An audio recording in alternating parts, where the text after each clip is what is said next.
Heaps better. Heaps lots. All right. So it'll say at your end, it should say that we're live. Like it'll say preparing, and then it'll say that we're going live. It's live. Have you done this before? I never get it working. All right. So on our, there we go. So up the top, meeting is now streaming live. Excellent. Welcome, everybody. This is Pip Coleman, and we are doing another beautiful author interview for the Indie Author series. And today I have with me as my guest, Kym Cousins. And if I'm a little slow, it's because my internet in Phillip Island is like 1950s. Are you there, Kym? Are you? How are you doing? I'm here, and interestingly, I've had to get my IT guy to come and put actual hardwired Wi-Fi points in the house, because with everyone working from home, uni student, high school student, it was really worth my while to get things really sorted. So I'm hoping this comes through okay for all of you guys, and it's great to be here. So look, that's a lot of people are doing that. So many people are at home at the moment and working with lots of multiple people online. So it's necessary, isn't it, at this point? So you have written a beautiful book, a fabulous book called Selling with Heart. And I've read the book and I've listened to the audible, the audio book. And so we're going to talk about the dirty word that is not a dirty word, and that is selling, and share with the people out there in spiritual events directory land. If you're a business person and you are scared to sell yourself, you're freaked out, then Kym is the person to talk to, because she knows how to help you sell with heart. So maybe you could tell us about how you came to write this beautiful book. Sure. Yeah, thanks for that. I say that selling's not a dirty word, and I think that's because I'm a throwback from the 70s, and the Skyhooks album, Ego's Not a Dirty Word. So selling's not a dirty word, but you know what? If you take the word selling away, it feels a whole lot better to a whole lot of people. And if you replace the word selling with service, then we're starting to get a bit of an idea of what the book's all about. And the reason I wrote the book is because I've had a long career always in selling. I was in the corporate world, and it was in IT actually, and full of lots of blokes. That's not just because that some of them do sell with heart, don't get me wrong, but I was also sent away to a lot of training courses around how to sell. Follow this step 1, 2, 3, say this, do that. When the customer says this, you should say that, and close the deal in this certain way. And it never felt really right for me. And I also felt that I wasn't like a lot of those blokes, and I did work with women, but certainly a lot of those blokes that were very talkative and boisterous and extroverted. And it wasn't until later when I discovered that, in fact, I'm an introvert, a lot of things made sense. But for me, I thought I can't sell my soul and sell in a way that just doesn't feel right for me. So I guess I stayed my own course and really worked on a basis of relationship and of being of service to my customers and helping them achieve things with what it is that I was selling. At the end of the day, they weren't buying a telephone or a piece of computer equipment. They needed those things for a reason. And I really wanted to connect with the reason they were buying or thinking of buying, and how that would help them. And I was business to business, so how it would help them improve their business, which ultimately improves their life. Sure. So 3.5 years ago, when I left that corporate world in Sydney and moved to Queensland, and I was out meeting lots of wonderful people in business, I found that there were a lot of women in particular, but some guys as well, who were in business but were struggling because they didn't want to sell. Yeah. And so it was really in that moment that I thought, I've had lots of experience lots of training, lots of development, lots of amazing things that I've learnt along the way. And I've helped teams with, because I've been a sales manager and a sales trainer in that environment as well. So much stuff that I've been able to gather up, and it's in my head and in my heart, that I really wanted to help other businesses in my local area, is where it sort of all started from, to help them, because if they could be more successful in their business, it was going to help their life, their family's life, and the community around them. And that's a very long answer to your question. No, but it's good. How it came about. Yes, that's great. And the thing is that what I love about your book and the way that you wrote it is that you sprinkled you have the tools and the you talk about how to, find your authentic self in your business, and then how to express that. And you teach people how to do that, which is wonderful.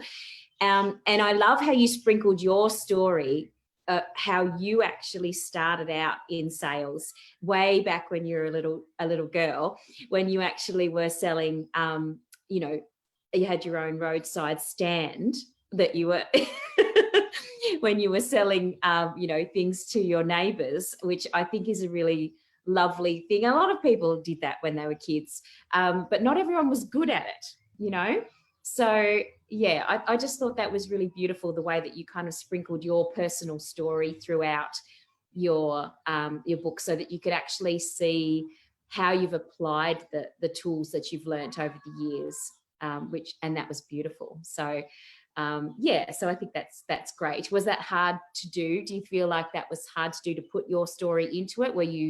Or did you find that an easy process to put your story into the mix? It was surprisingly hard. I thought about writing a self-help book.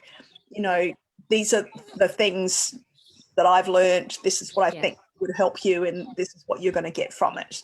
Yeah. And as I started to work with Ocean Reef Publishing, and I met lots of other authors as well, so many of them were sharing their story in order to help people. Yep. And I then also worked with someone. So my first manuscript, when I put that in for appraisal, it came back with lots of red pen all through it. And I had to sort of, I guess, figuratively throw it all into a bucket, stir it all around, and pull bits and pieces out, and then add the relatability of stories and case studies. Yeah. Make it readable, because here I was, I've got all this wonderful info.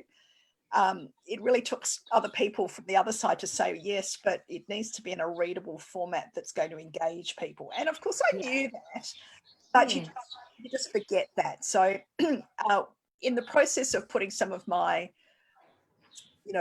recollections, so it was someone that another author who said to me, well, okay, here's an idea for you, Kym. Why don't you start with your beginnings in selling? When did you first start selling? Hence the story about picking flowers and making them into posies to sell to the neighbours. But in doing that, I had to take my mind back to childhood, right, and what was happening for me at that time. Yes. And that was painful. I'm not saying I had a really traumatic, horrendous childhood, not by any means. But my mother left us, and we were, I was the youngest of four, and we had to fend for ourselves. And part of that was, well, I'm going to sell the flowers so I can get some money so that I can go and buy myself ice cream, because mum wasn't around to buy me an ice cream. So it sort of came down to some fundamental basics like that.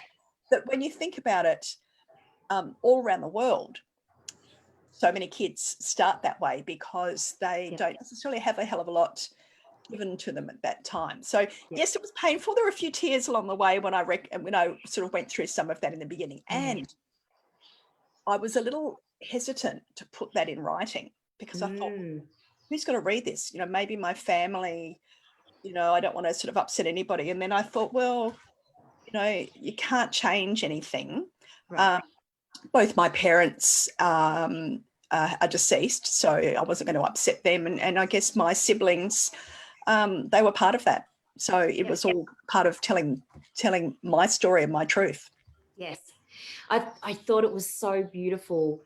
That was something that you hadn't shared with me before, that little bit of yourself. And we've talked a couple of times, and we talked about the process, and we talked about the book and that sort of thing. But that little bit, when I read that little bit, something in me shifted in terms of understanding the material that you were giving me, because I understood more about you. And so I understood why you were teaching in the way that you taught, and I was understanding more why and how you expressed yourself as well. So the whole book changed. The whole book changed for me when I heard you tell your story. Those bits were the bits that made me want to keep reading and hearing and listening to you to tell the story. Oh, thanks, Pip. I probably haven't, like I just did then, and I've done other interviews like this, I probably haven't shared that. And I think it's because we have gotten to know each other quite well. And I think about some of the people that, that would be listening to this. It's funny you say that, because I think once you start writing a book and you get that book in your hands and it's something you've produced, you have this immense pride. It's like it's your child. I know, it's your baby. Could I write another one? And like I think you might be, but Ocean, I remember Ocean Reef, and I know he's been on this page. Yes. He said to me in the beginning, he says, Kym, I can see you writing 7 books. And I'm like, you're 7, wow, that's a nice number. But I have actually been really thinking about it a lot more lately. And I'm an introvert, and almost 50% of the world's population are introverts. And so a lot of introverted people are the people who struggle most with selling. And I guess the book has a lot of that, and hopefully will help introverts embrace that. But I'm thinking about what else about being an introvert. And I'm business. I'm it would always be business focused for me. That's just what I am. That's what I do. I'll always do. That's what you love. Yeah, that's. I think that's.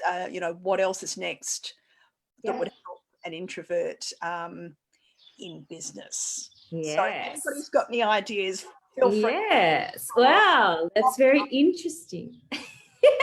If anybody wants to comment below with some suggestions, if there are any introverts out there that need some help, feel free to comment below and let us know what you're needing, what you're feeling like you need. Because in the book, obviously, selling with heart is all about coming from that authentic place, that who are you truly, really, honestly, and how can you connect with your customers as you, and therefore satisfy the needs that they need, but also understanding your customer. I love that you went through that process of explaining to people there are different types of sellers and business people, and there are also different types of customers. So if you can understand the personality types, and you are a Myers-Briggs, what do you call yourself? A Myers-Briggs? Oh, me, a Myers-Briggs practitioner. Practitioner, right. Yeah. Yes. I wasn't sure if it was a consultant or So, and that is basically, understanding humans, isn't it? Essentially understanding the nature of human beings. Well, it is. It's Myers-Briggs, and anybody who's, whoops, my light just went off. Sorry.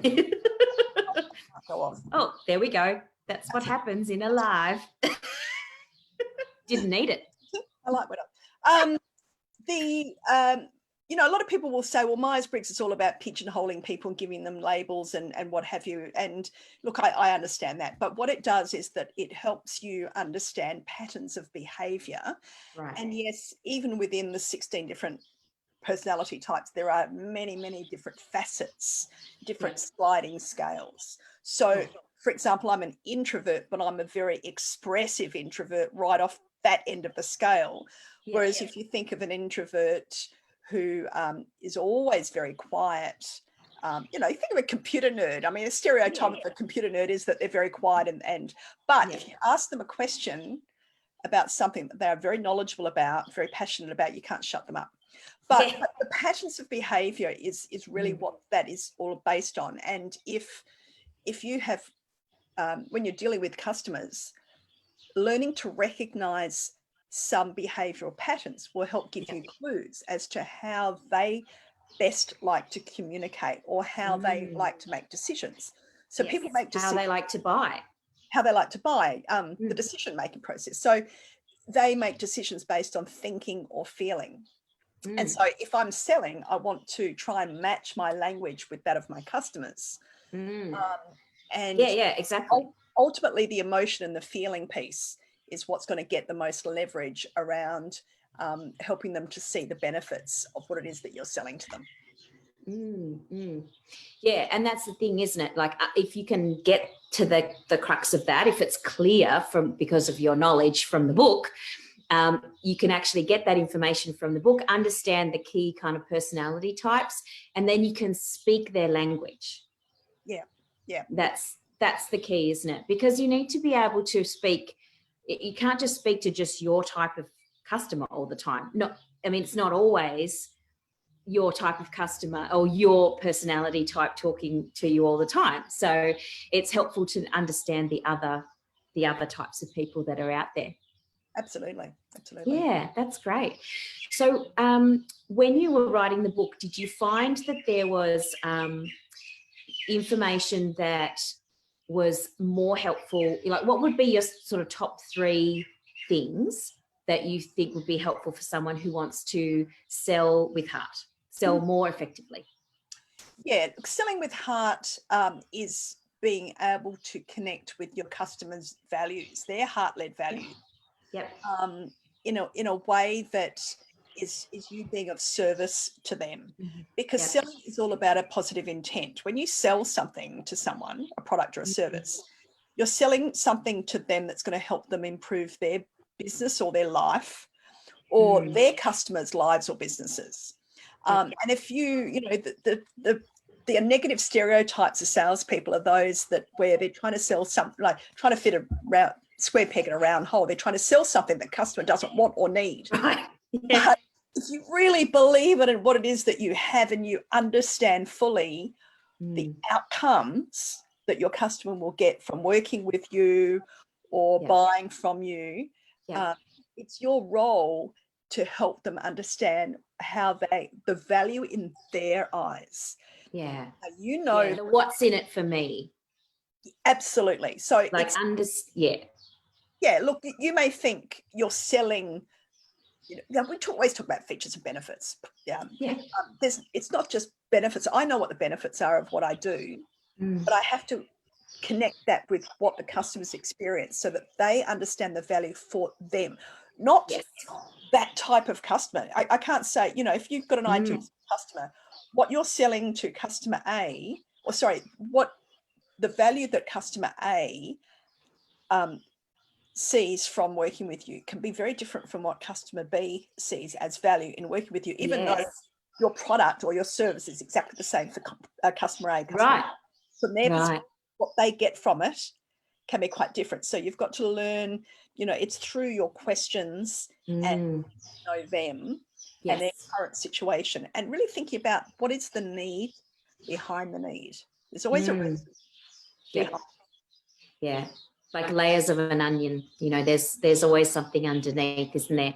We've had a question from one of our viewers. If she's still on the line, Heather's asked a question. She said it's really difficult because she's got so much information in her head, and it's difficult to say for an introvert to get it out in your own way of serving or selling what you have. So she wants to know how to express so she knows she's got all this information in her head, and she's trying to work out how to express it in a way that is understandable. Because if we don't understand it, and that's a really good comment, because if you don't understand your own product very well or what you're offering as your service, then it's very hard to explain that to a client or a customer that's coming to you. So how would you I guess comment on that as an introvert yourself? How would you comment on that? You really have to understand what is the problem you solve. What the number one question that your ideal customer has in their mind, that what it is that you're selling solves for them? What is their core problem? Yeah. Now, it's really hard for me to even guess what Heather's business is. Well, she works in intuitive healing. So I happen to know, I know Heather.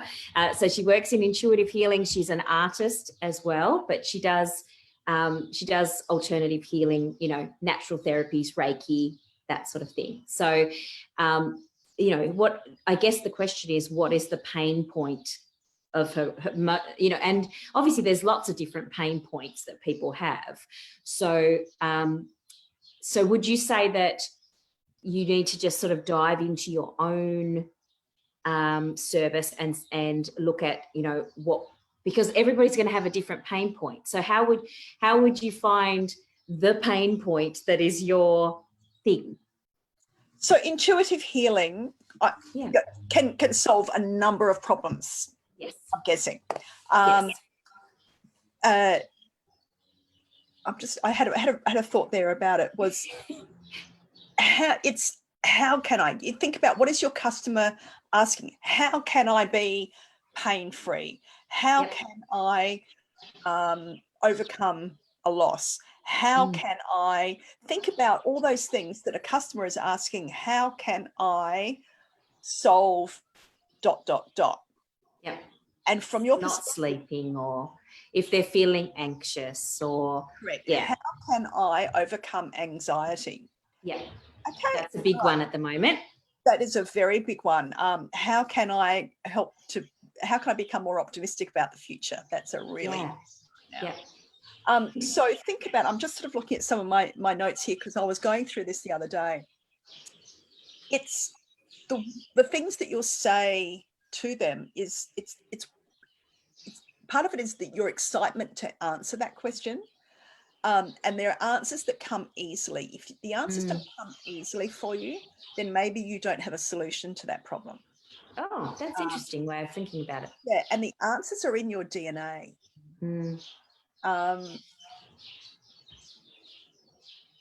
And you've got to think about, your business exists to answer those particular questions. Yep. Yeah.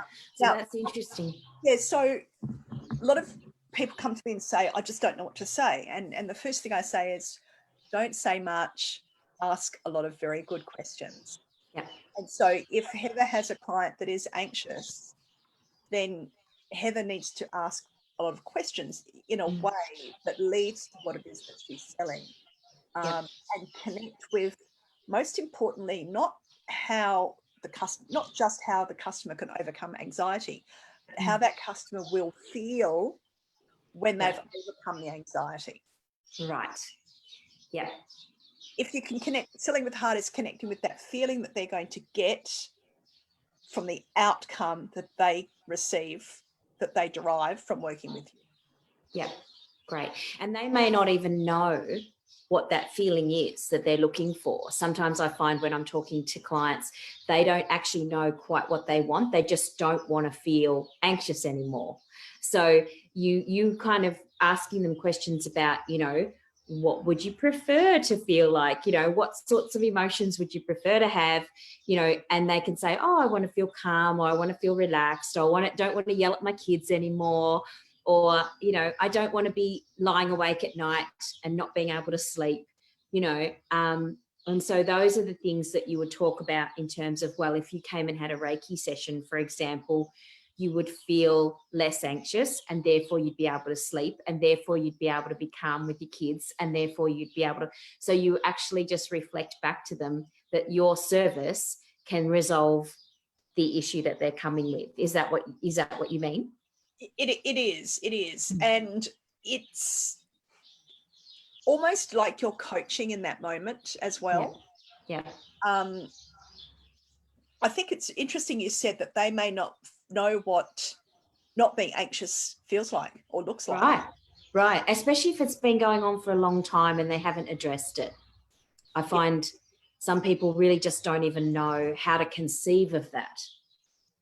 I hope that's answered the question for Heather. Feel free to drop on if you have a follow-up question. Yeah. If Heather's still on the line, then I'm sure she'll get back to us. I'll let her know that she's that you've answered the question for her. But you were going through, I interrupted you as you were going through your top three things. So we were talking about the values of the client, and we were talking about knowing what their pain point is, or their problem that you're trying to resolve. Was there anything else that you think is really key?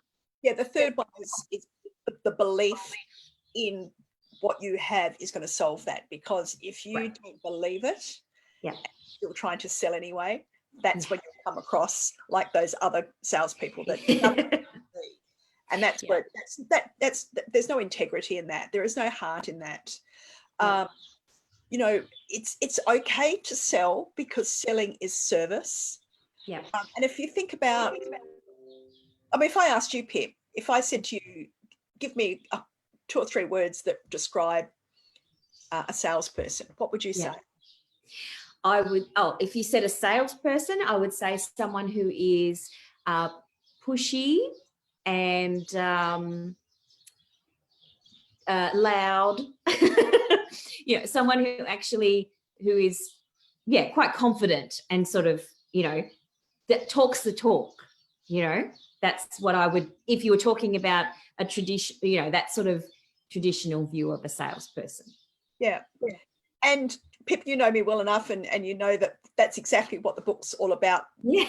Not being. And so it's sad that we have bias and stereotypes in our mind about a salesperson. But if I said to you, Pip, what words would you use to describe a really good, call it a service technician that comes to your house and fixes your aircon or something like that? What words would you describe a service? So I would say somebody who really listens to what I need, and is, you know, compassionate to the, you know, what's happening in that moment, like, you know, understands what's happening in that moment, and really delivers on what they say. So they have that, I'm going to do this, and then they deliver on what they say they're going to deliver. So there's an honesty in that interaction.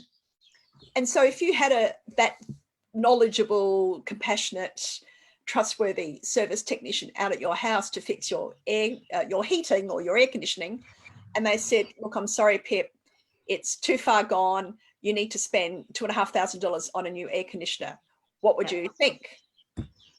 Well, you'd probably go, well, I guess I need to do that because I trust this person. There's you know, they've already built a relationship with me with that integrity and that honesty. So I think that's the thing that is, you know, when they do what they do well, and they come across in that way of like, I know what I'm doing, I know I do it well, and this is what I'm giving you, this knowledge, and this is what you need to do as the customer, you're way more likely to actually buy that product from them than if they just go bowling in and say, you just need a $2,000 air conditioner before you've even, yeah.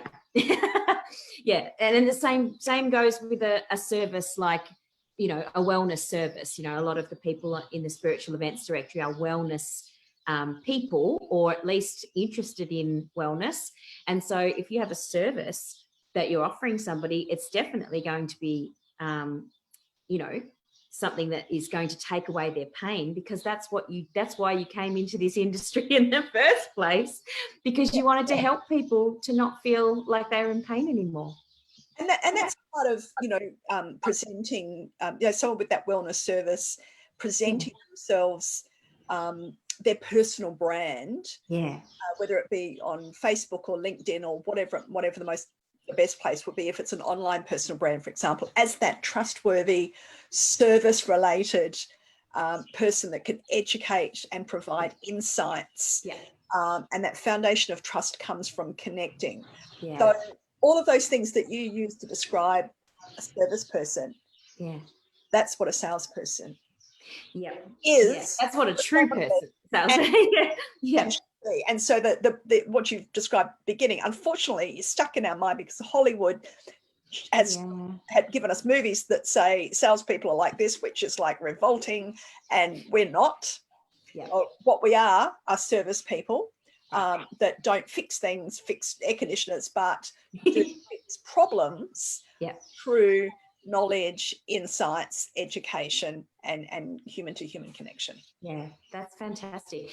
So when you, we're actually coming to the end of our little spiel. It's amazing how fast time goes. When you work with somebody, obviously you go through the process of showing them how to find their, you know, their authentic self and their heart, so that they can sell in a way that is, you know, honest and beautiful for them. So, and they can get the book obviously as well, which is helpful, but you also do coaching and do our wellness, you know, education type process out there in the world as well, when you're allowed to to stand out there. So where can we find you in online? Yeah, basically my website is kymcousins.com, KYMCOUSINS, kymcousins.com is probably the best place. That will be the first point of contact, and that's where my book details are. The book's also on Amazon and Audible. I have, my business name is called Sprout Enablement, and so that's all about personal and business growth, obviously. So sproutenablement.com.au is my business, but you can certainly find me kymcousins.com, or drop me an email, kymcousins@gmail.com, nice and easy. And even if it's just, I need help, let's get on a call together. And you know, I'm happy to chat on the phone for half an hour and just sort of talk through, maybe there's just one little thing that can help. But we you know, I usually start with really understanding what is the core question that your customers have that you can solve for them. Perfect. That's great. So if anyone wants to get on a discovery call with you, they can just get in touch with you and get on a phone call and see if they can, you know, if you can illuminate them a little bit, and then they can kind of move forward with their process of discovering their authentic self and their heart. And I think it's great. I'm so excited to have you on today, and thank you so much for being so open and honest and sharing yourself with us. Look, thanks, Pip. You know, it's been fun, and I really hope that anybody who's sort of watching this, listening, just gets at least the starting point of knowing that it's okay to be of service to your customers. It's okay to recommend what it is that you do from a place of heart, a place of service, and have some confidence, because you each one of you out there listening, who, with all the different amazing things that you do, you are all experts in what you do. You all have insights to share, and you have I call them sales superpowers, and superpowers are all about, you need to share them with the world, because we're put on this earth to help each other in any, you know, with our gifts that we have naturally. Yeah, absolutely. That's so great. Thank you, girls and boys. I know there's some girls and boys out there. I will see you very soon. My name's Pip Coleman. This was Kym Cousins, and we'll see you again on another indie author interview very soon. Bye for now. Bye. See ya. All right.